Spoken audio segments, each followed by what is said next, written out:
Hvad synes du? Den er god, hvis man godt kan lide kaffe. Jeg ved sgu ikke, hvad du siger. Meget kaffe. Meget kaffe.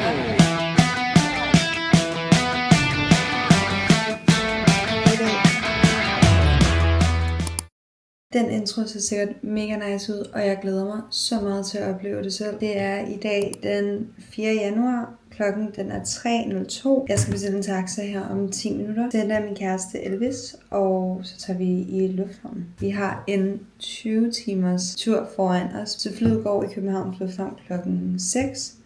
Og så har vi en 10 timers flyvetur til Beijing. Så skal vi være der i 6 timer, og så flyver vi så til Phuket. Det er første gang, min kæreste og jeg skal ud og rejse. Og det bliver spændende at se, om den her video overhovedet kommer nogle steder, fordi jeg har prøvet at starte YouTube i rigtig mange år. Så jeg øver med mig. Det er første gang, vi rigtig lige sætter os ned og gør det her. Jeg ved ikke, hvorfor jeg er sådan mega nervøs for at skulle afsted nu. Jeg tror, at jeg har brugt lang tid på at planlægge turen, så vi har så mange høje forventninger til den. Og det er det så vores første gang i Thailand. Vi skal først være i Phuket, og så på Koh Muk, og så på Koh Lanta. Men jeg glæder mig mega meget til at vise jer det, og til at starte på YouTube. Skal jeg lave sådan en transition af mig, der sidder sådan. Jeg glæder mig så meget til at være der. Jeg har siddet med den her mikrofon på, for ligesom at få mega god lyd. Jeg har selvfølgelig glemt at tænde den. Ja, den er så tændt nu. Og connected. Og jeg er sikker på, at lyden er meget bedre. Ej, det bliver bedre. Jeg lover det. Vi lærer sammen. Vi lærer sammen.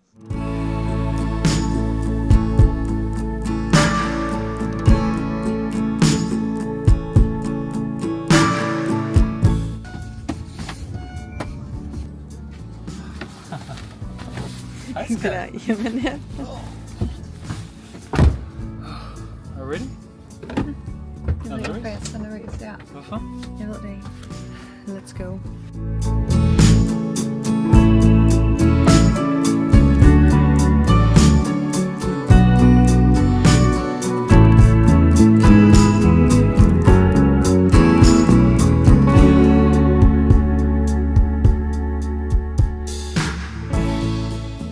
Vi er i Beijing Lufthavn. Vi har fløjet 10 timer, og nu ligger vi så og tager en lille lur inden vores næste og sidste 6 timers fly til Phuket.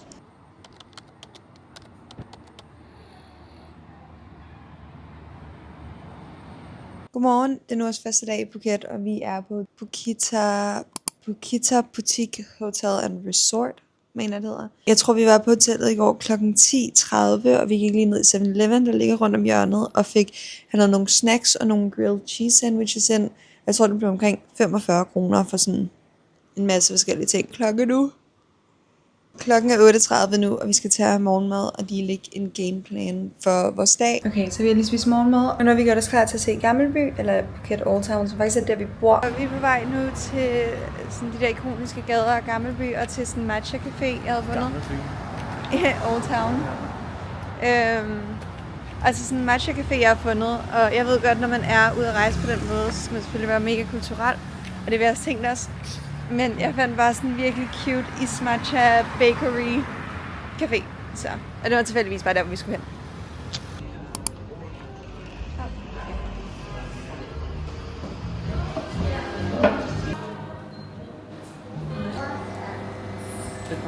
Ej, hvor ser ved. Vi er med... sorry. Okay, så vi endte med ikke at vælge matcha, men fik sådan cold brew i stedet for. Jeg tror, vi ventede sådan... Light roast. En halv time på at få den her, så den har bare at være... Hvad synes du? Den er god, hvis man godt kan lide kaffe. Jeg ved sgu ikke, hvad du siger. Meget kaffe. Meget kaffe, hva'? Jeg var også en isamericano, kan jeg sige. Så det var lidt min egen fejl. Ja. Vi har lige fundet sådan en tempel over på den anden side af vejen. That's where we're going. Okay, så vi har faktisk sovet de sidste par timer, og så tog Elvis op og hentede frokost i 7-Eleven. Og nu har vi så gjort os klar til at ud og spise. Jeg fik lige vist andet outfit, men det her er igen nede af det ballerinas og en top, og vi har nogle farver på. Og så de her øreringe, jeg mener jeg har fået dem fra Mango. Og vi har fundet den her restaurant, som hvis I søger på TikTok steder at spise i Phuket, så er den nok kommet op. Men det er sådan Michelin recommended siden 2018. Ja, så vi tager derover så nok forbi et natmarked. Og så tror jeg, vi caller it early today. Fordi... Skal vi ikke også vise mit outfit, skat? Jo, skat. Hvad har du fået, skat? Jeg har en Wales Bonner Adidas t-shirt på. Jeg har Levi's shorts. Og så er det helt basic boys. Bostons. Og en Paris jumper taske. Så det var Elvis' outfit. Ja, fedt, tak.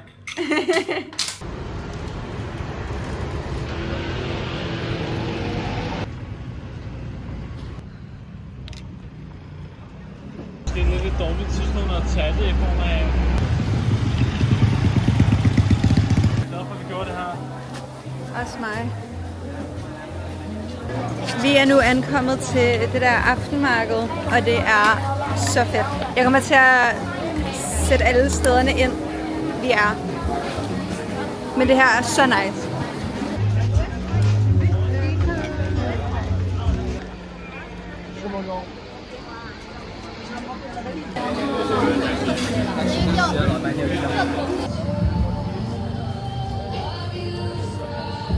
Klokken den er 9. Vi kommer klokken 7:30, så vi kigger rundt i 1,5 time, og så har vi lige købt mad. Jeg har købt en pizza. Ja, jeg ved det godt. Elvis han er meget bedre end mig til at prøve sådan traditionelle ting. Men jeg har også købt den her. Det er sådan corn. Det er så flot, det her marked. Og så kom vi tilbage til hotelværelset. Vi fik et langt bad efter en lang dag ude. Klokken den er 12 nu. Og så var jeg sådan 1:30. Og jeg kan simpelthen ikke sove, og jeg tror, det er jetlag. Så nu tager vi til 7-Eleven og køber snacks. Det her, det var snacks. Jeg har valgt pistachienødder og vingummier og en M&M chokoladebar. Eller vi skal bare have noget drik. Ja. Og alle mennesker, der er herinde, ligner de på stoffer. De er helt væk. Klokken 1 om Jeg er natten. total alert mode lige nu. Alert mode.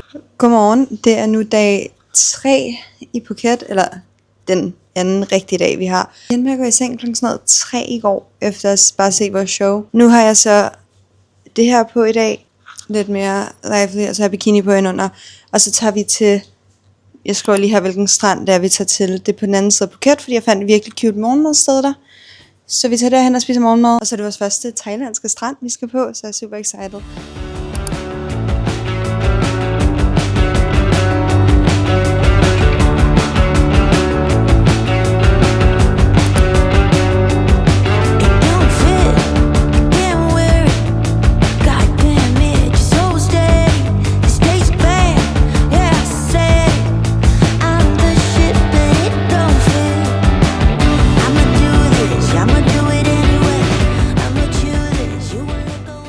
Skiftet værelse på samme hotel, og det har værelse lidt mindre og har ikke en balkon, hvilket var forfærdeligt, for jeg er lige begyndt at ryge igen. Og nu skal vi ned og have en massage.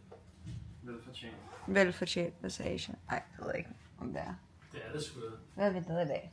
Hvad har vi lavet de sidste par dage? Noget intens? Det har været intens, det er rigtigt. Ja, massage. Vi ses nok først på Kumuk. Jeg ved ikke, jeg er ikke så god til det.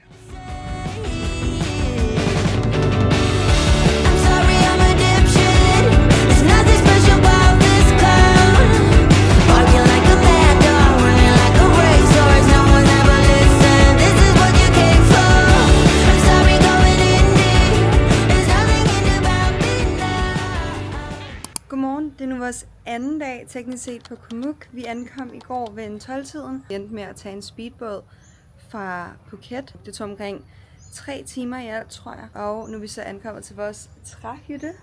Det her er det flotteste sted, jeg nogensinde har været. Vi har en terrasse herude. Og så kan jeg lige give jer en lille house tour. Så det her, det er vores værelse. Vi har sådan en myggenet og utrolig meget. Altså, vi er udenfor. Vi har vores kommode her. Vores lille håndvaskområde. Badeværelset er så smukt. Lad os se det her bad. Vi har gjort os klar, og nu skal vi ned til byen, som tager cirka 30 minutter at gå til. Vi prøvede at lege scooters i går, vi fik ikke lov til det. Åbenbart var jeg så usikker, da jeg kørte den. I don't know.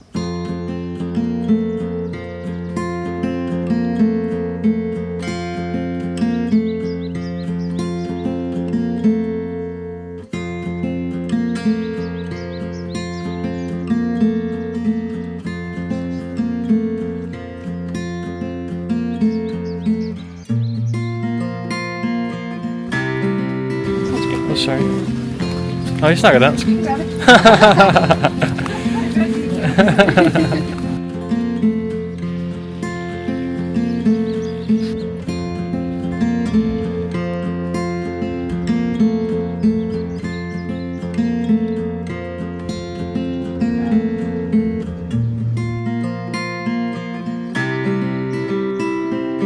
Seat for something to eat? Thank you.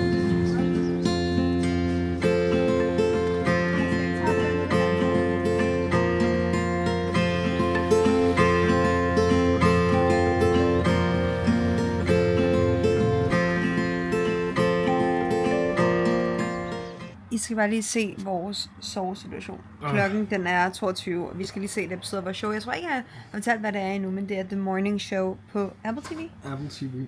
Det er så godt. Banger. Banger. Show. Banger. Det her. Jamen, man kunne ikke rigtig se. Nej, men man kan se, at vi ligger i et lille prinsesseseng. Jeg vil altid have sådan en her, der var mindre. På vejen til byen så er vi en masse aber, så jeg er så bange for, at de kommer ind på vores værelse. Ja, jeg tror ikke på det.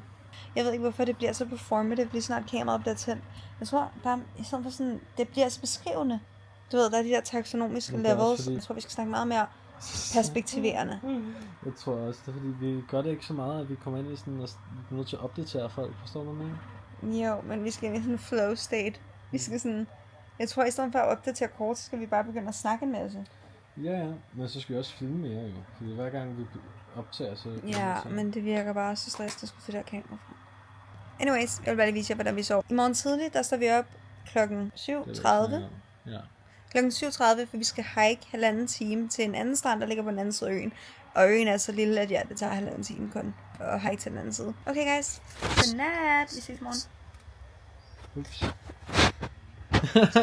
Fucking snus, mand. Det er meget smart med katte der. Det er så rart. Kan man også få komme ind? Nej. Nej.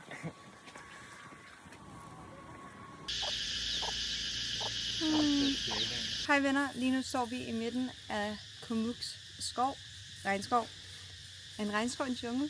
Og vi er på vej ned til en hike til Sabai Beach. Vi har fået en stray dog, der bare har fulgt efter os. Så det er meget hyggeligt.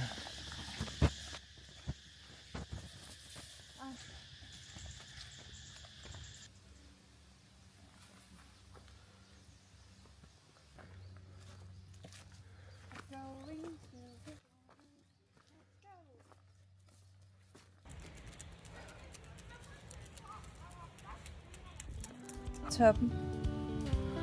Nu skal vi så bare sejle ned.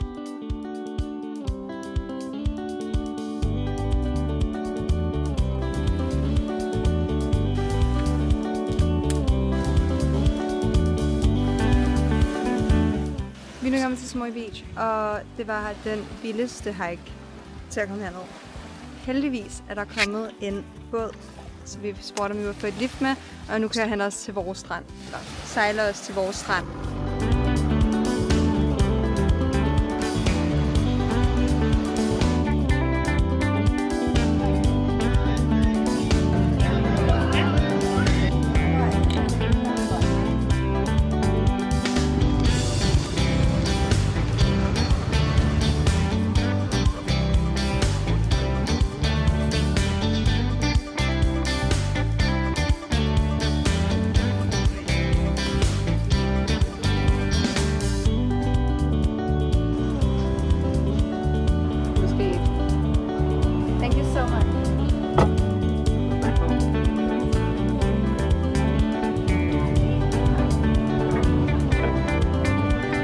I just want some out for inspiration.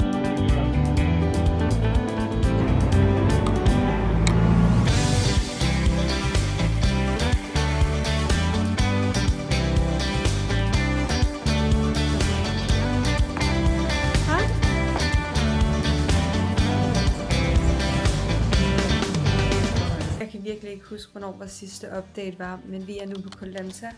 Det her er vores hotelværelse. Vi kom for 2 dage siden, og vi skal nu ned på stranden, have noget morgenmad, og så bare ligge og chill hele dagen.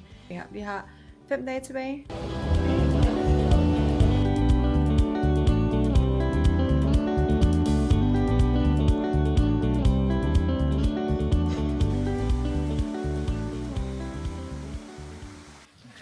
er vi så i junglen, og vi er på en hike igen. Og vi er nu med Mia og Jilly, som er vores venner fra England og USA. I'm doing a Danish YouTube.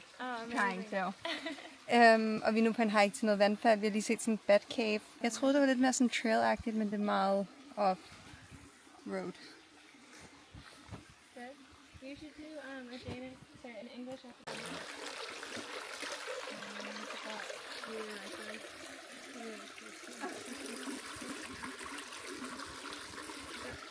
A little snacky for the trip. Gotta keep the energy high.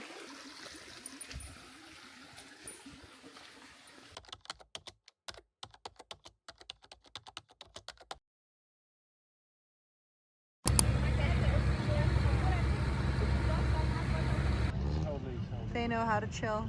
There's a few different.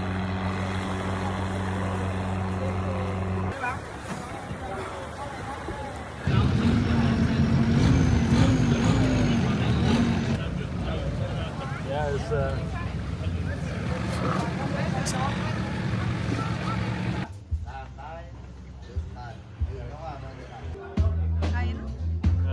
Hvad tror du ikke?